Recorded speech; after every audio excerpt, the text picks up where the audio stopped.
Notre Dame versus NC State is right around the corner, ladies and gentlemen. And to preview this matchup with 3 keys and a prediction, we'll also take a look at the Vegas lines. Is Blue and Gold's Tyler James. Folks, please hit the thumbs up on this video. Subscribe to the Blue and Gold YouTube channel and go over to blueandgold.com for so much more preview content. Key number 1, Mr. James, is you and your pun here. I mean, this is a lazy pun, Tyler, but smothering NC State running back Hollywood Smothers. Who doesn't want to say Hollywood Smothers over and over again? Like, how could I exclude this? It's a great name from one of my keys to the game. But he is a very important part to NC State's offense. He pretty much provides all of the production in NC State's rushing attack. He's rushed 100 times for 693 yards and 5 touchdowns in 6 games. Only 4 running backs in the country have forced more missed tackles than Smothers, with 32 according to Pro Football Focus. So Notre Dame has to make sure it gets him to the ground, make sure he doesn't get loose, create big plays for the NC State offense. The NC State offensive line isn't great, so Smothers has to make a lot of things happen after contact, which is part of why his forced missed tackles are so high. But I think it's something that Notre Dame has to prioritize. Notre Dame's tackling was poor to start the season at Miami. I think it's gotten better as the season has gone on. Notre Dame did a pretty good job of limiting Boise State's rushing attack a week ago. And it just needs to make sure it remains consistent with that and slowing down Hollywood Smothers. Absolutely. Key number 2 is man, Tyler, it's like he went from this like game manager.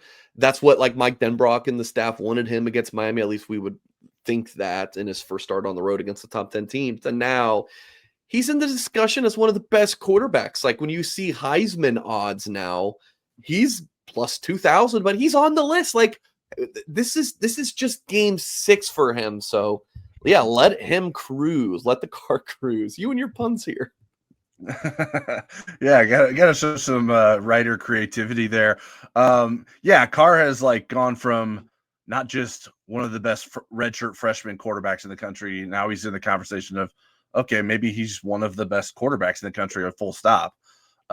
He didn't have his best game last weekend against Boise State. He missed some throws, but he still threw a pair of touchdown passes, had timely throws in certain situations, and helped the offense move the ball. Certainly Notre Dame had too many penalties on offense, which weren't necessarily his fault.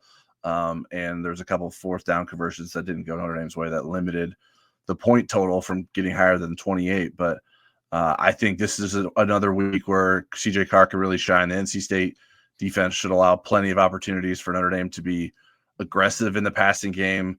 NC State has been particularly poor up the middle of the field in coverage with its linebackers and safeties, and it's had all kinds of issues at the nickelback position. So I think this could be a good opportunity for the likes of Will Pauling and Eli Raridan. But CJ Carr is playing at a level that he's going to be able to find whatever weaknesses a defense has and get the ball to the receivers he wants to get it to. And I think that should occur this Saturday again. Key number 3, dominating the special teams battle. What's on your mind here, Tyler?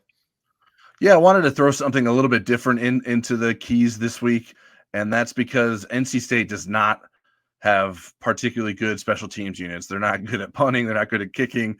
They're not good in the return game. So I think Notre Dame should have plenty of opportunities to break the game open potentially with special teams plays. I think Notre Dame has its own issues in terms of kicking with the in and out status of Noah Burnett and his health. But otherwise, I think the Irish should have the advantage when basically any special teams unit takes the field. So make sure you don't give up any big returns to NC State, and that's not something NC State has done this season. And maybe this is a game where Jordan Faison or Jadarian Price spring loose when they get a chance to return a punt or a kickoff. And you never really know exactly when Notre Dame's going to block a punt or fake a punt. Marty Biaggi seems to dial those up at random almost. And I think this might be a game where that happens. All right. Of course, NC State, a 4-2 team against the number 16 Notre Dame, 3:30 p.m. Eastern Time kickoff. And this is the Peacock game, okay? Listen, I would just recommend, folks, just pay the $5. Think about it. It's $5 for 3 hours of entertainment, and then you can cancel it. And then you can watch The Paper, which I think is a great show. And for the rest of the month, and just pay the $5. Don't be like, I'm going to listen to this game on the radio. Just pay the $5.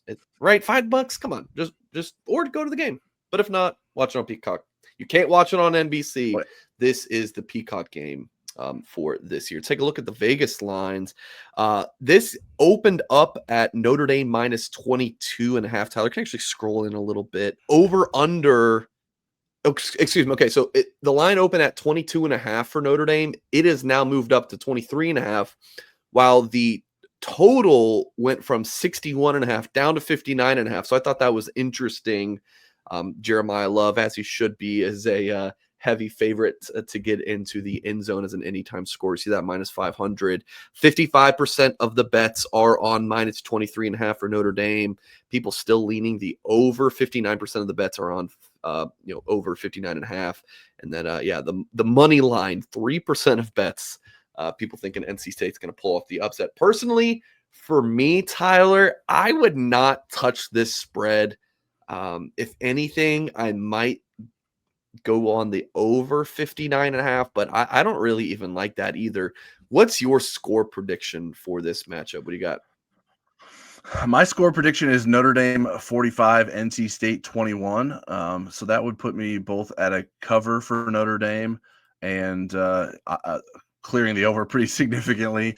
So we'll see if that comes true. I had predicted NC State to score more points.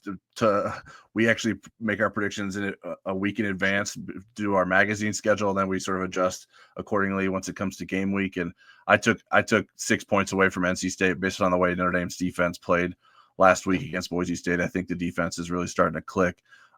So if the score total goes under, it'll probably be because Notre Dame's defense plays well and NC State isn't really scoring. And maybe Notre Dame doesn't carry the vast majority of the points on the over there with the score. But I think Notre Dame's going to be able to score, probably limits its penalties from last week, which prevented it from scoring more than it did. It gets back in that 40-point range that I think we'll see pretty routinely from the Irish. I'm going to go something like 35-13, which would be a comfortable win, but still not Notre Dame covering the spread. I just think that's a big number. I don't think NC State is particularly good, but I don't know. It's that's a big number against a 4-2 ACC team that has a good player like Hollywood Smothers. So yeah, give me Notre Dame. I was thinking 42-13, but I do think at the end of the day, this is a comfortable victory for the Fighting Irish. Folks, if you have not done so yet, please hit the thumbs up on this video. Subscribe to the Blue and Gold YouTube channel if you are new here. There's a link in the description of this YouTube video with the link to our second channel with Eric Hansen and Tyler James. So subscribe there as well. We really appreciate you all for watching. And as always, we will catch you next time.